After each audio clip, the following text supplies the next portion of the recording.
Europe 1, il est 7h moins le quart. Thomas Soto. C'est l'heure du kiosque d'Europe 1 avec ses plumes, Marion Calais. Pour les régions, Sophie Larmoyer. Pour Le Monde, Eva Rock devant la télé. Bonjour mesdames. Bonjour Thomas. Bon alors il va falloir s'habituer aux nouvelles têtes et ce matin vos journaux ont des airs de trombinoscope. Qui sont les femmes et les hommes du président, titre aujourd'hui en France. Ceux qui composent pour 20 minutes un gouvernement en ordre de marche. Une équipe que le gratuit en page intérieure résume en une formule: prise de guerre et vieux briscard. On dirait presque un titre de film, hein. Prise de guerre et vieux briscard.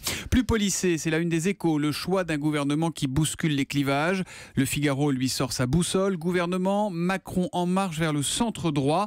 Un gouvernement que Lacroix juge en équilibre. Oui, en équilibre, mais surtout de droite, semble corriger Libération, toujours à la une. Derrière la flatteuse distribution, une machine de guerre libérale s'affole de son côté l'Humanité. Dans les commentaires de ce casting gouvernemental, la sensation Hulot, comme l'écrit aujourd'hui en France, se taille la part du lion. Il change de planète, estime Libération, qui parle d'un aventurier vert chez les pro-nucléaires. Et puis toujours au sujet du nouveau ministre de la transition écologique, comme il faut dire désormais, le Figeko nous raconte qu'il a fait plonger EDF en bourse dès l'annonce de sa nomination. Boum, l'action a dévissé de 6,5%. EDF qui joue aux montagnes russes, puisque la même action avait grimpé d'un coup juste après l'élection d'Emmanuel Macron. Autant vous dire que si vous avez envie d'autre chose, les hebdos ne sont pas pour vous cette semaine. Le Point titre Génération Macron sur une photo du nouveau Premier ministre Édouard Philippe. C'est Macron chamboule tout en une de l'Express. Paris Match met encore le couple Macron à l'affiche. Premier jour à l'Elysée. L'Obs titre Il ose tout, mais n'ose pas encore compléter la phrase, c'est même à ça qu'on le reconnaît. Enfin, il y a l'équipe qui salue en une le 8e titre de champion de France de foot pour l'AS Monaco, une philosophie résumée en un titre, le sacre du jeu. Le parcours des Monégasques aura été en tout point merveilleux, salue le quotidien sportif. 3-1 dans la presse quotidienne régionale, c'est maintenant avec vous Marion Calais. Et on n'échappe pas non plus au trombinoscope dans la presse régionale, mais si la Provence évoque un gouvernement des premières, elle salue surtout la présence de 3 Provençaux à des postes clés: Sylvie Goulard aux armées, Christophe Castaner aux relations avec le Parlement et Françoise Nyssen de la maison Actes Sud à la culture. La région en force pour la Provence. Et Presse Océan ouvre déjà les dossiers qui fâchent. L'aéroport de Notre-Dame-des-Landes en tête, Hulot en première ligne. Nice Matin, de son côté, met à la une le baiser d'ouverture de Monica Bellucci, fougueuse embrassade sensuelle après une courte danse avec Alex Lutz, l'humoriste, et sa chevelure blond platine. C'est beaucoup parlé, ce baiser ce matin. L'histoire du jour, c'est celle d'un arrêté pris par un maire. C'est un arrêté absurde, mais alors il l'assume complètement. Oui, totalement. Le maire de Laigneville, 5000 habitants dans l'Oise, vient de prendre un arrêté qui interdit à ses administrés de mourir chez eux. Je réponds à l'absurde par l'absurde, dit Christophe Dietrich dans le Courrier Picard.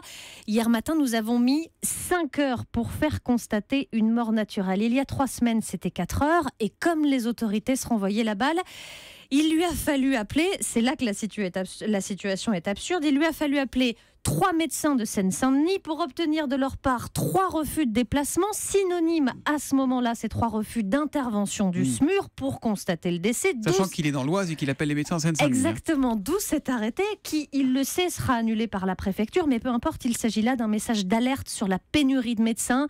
À Laigneville, nous en avons 2, explique l'élu, mais tous 2 partent en retraite et ne sont pour l'instant pas remplacés. Lui souligne un vrai problème de santé publique et assure que le développement de la télémédecine voulu en réponse par Emmanuel Macron ne réglera pas le genre de problème que lui rencontre au quotidien sur le terrain. Voilà un dossier très concret pour la nouvelle ministre de la Santé. Il y a un jeune homme dont on parle beaucoup dans la presse autrichienne et même au-delà dans les médias européens, Sophie Larmoyer. C'est l'homme politique qui monte en Autriche. Il s'appelle Sebastian Kurz. Oui, dimanche dernier, il est devenu le chef du parti conservateur autrichien EVP. L'ascension fulgurante d'un jeune loup, titrait ces jours-ci la Libre Belgique. Figurez-vous que Sebastian Kurz a 9 ans de moins qu'Emmanuel Macron. 30 ans, il est ministre des Affaires étrangères depuis 3 ans. Avant, il était secrétaire d'État à l'intégration, c'est-à-dire qu'il n'a même pas eu le temps de finir ses études de droit, nous raconte le quotidien suisse Le Temps. Et le voilà donc à la tête des conservateurs, mais certains le voient déjà chancelier carrément. Oui, parce qu'en prenant la main de son parti, il a décidé de casser la coalition qui était en place avec les socialistes du SPE. En gros, ces 2 partis-là gouvernent ensemble depuis 1945, souvent sur des compromis à minima, ce qui a lassé les Autrichiens qui, depuis 15 ans, votent de plus en plus pour l'extrême droite. Donc concrètement, Kurz vient de provoquer des élections législatives anticipées qui auront lieu en octobre. Il compte surfer sur sa popularité personnelle et puis il a un plan. Écoutez, pour ces législatives, il veut casser le processus de désignation des candidats, valoriser les forces existantes dans le parti et en même temps faire monter de nouvelles personnalités personnes à bord. Ça vous rappelle quelqu'un? Bah oui, et en même temps un petit peu. Hein. Ça rappelle vaguement notre nouveau président, Voilà. peut-être. D'ailleurs, le Guardian appelle ça faire un Macron. Le ministre autrichien peut-il copier le succès de l'élection française, se demande le quotidien britannique. Un Macron de droite pour l'Autriche, précise tout de même le journal suisse Le Temps. Kurz s'est emparé du sujet de l'immigration en organisant la fermeture des frontières aux réfugiés. Il est l'un des rares en Europe à soutenir Viktor Orban, le dirigeant populiste hongrois controversé. Et le quotidien autrichien Der Standard s'interroge: à quel point Sebastian Kurz incarne-t-il une droite autoritaire? Quelque chose me dit qu'on n'a pas fini de parler de ce jeune homme en marche. Dans 30 ans, bientôt à 50 ans, on sera dans la maison de retraite, aux politiques, au rythme où ça va. Et peut-être que les politiques regarderont les youtubeurs expliquer aux parents. Eva Rock, c'est sur France 4 ce soir à 22h45. Oui, on va encore prendre un coup de vieux. Si vous ignorez le sens des mots troll ou rétro gaming, vous ne savez pas qui sont normales. Alors attendez. Julie, qu'est-ce que c'est le rétro gaming? J'en sais rien, arrêtez de m'humilier. Je ne sais pas non plus. C'est les jeux vidéo anciens.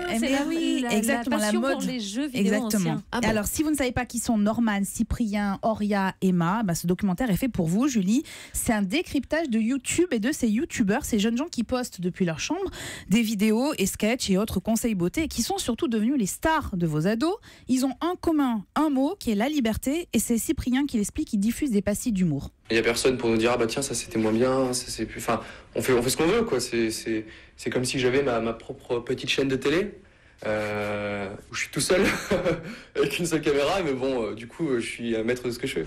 Alors, je viens de vérifier ce matin, le garçon compte, attention, plus de 10 700 000 abonnés à sa chaîne YouTube. C'est-à-dire qu'il y a plus de 10 millions qui le suivent tous les jours. Avec une telle audience, on se dit que le garçon doit gagner beaucoup d'argent, notamment grâce aux publicités qui sont diffusées avant ses vidéos. Sauf que l'argent, c'est un sujet tabou. Heureusement que sur YouTube, on trouve de tout, même un YouTuber qui parle de sous. Si vous voulez toucher un SMIC, il va falloir faire grosso modo 3 millions de vues par mois sur votre putain de chaîne. En gros, en France, sur les 60 000 chaînes existantes, seules 300 permettent à ces youtubeurs de se dégager un SMIC. Sur ces 300 youtubeurs, seule une petite centaine en vit très bien et une petite trentaine en vit très très bien. Et pour en vivre très très bien, vous avez la chance d'avoir des primes qui sont distribuées par YouTube pour que vous restiez sur la plateforme en question. Et souvent, vous faites du placement de produits. Et comme la législation sur le net est pour l'instant très légère sur ce sujet, encore une fois, les youtubeurs font ce qu'ils veulent. En revanche, difficile de dire ce qu'on veut parce que donner son avis sur l'actualité notamment, c'est s'exposer aux critiques et aux insultes. C'est aussi ça, le monde du web. Tout vous est expliqué. Ce soir, vous allez tout savoir sur le quotidien de ces travailleurs 2.0. Documentaire très bien fait. Les youtubeurs expliqués aux parents, c'est sur France 4 à 22h45. Ça mène aussi au cinéma et à la télé, puisque Norman était dans la série 10% il y a quelques jours sur France 2. Puis tiens, si vous voulez savoir ce que c'est que le rétro gaming, je vous signale une exposition qui s'appelle Game. C'est la fondation EDF à Paris et c'est gratuit, donc le même joueur peut rejouer. Vous voyez ce que je veux dire? Rien du tout, j'ai rien compris. Bon, vous allez à la fondation EDF à Paris et vous verrez Pac-Man en vrai. Voilà. Merci beaucoup les kiosquiers.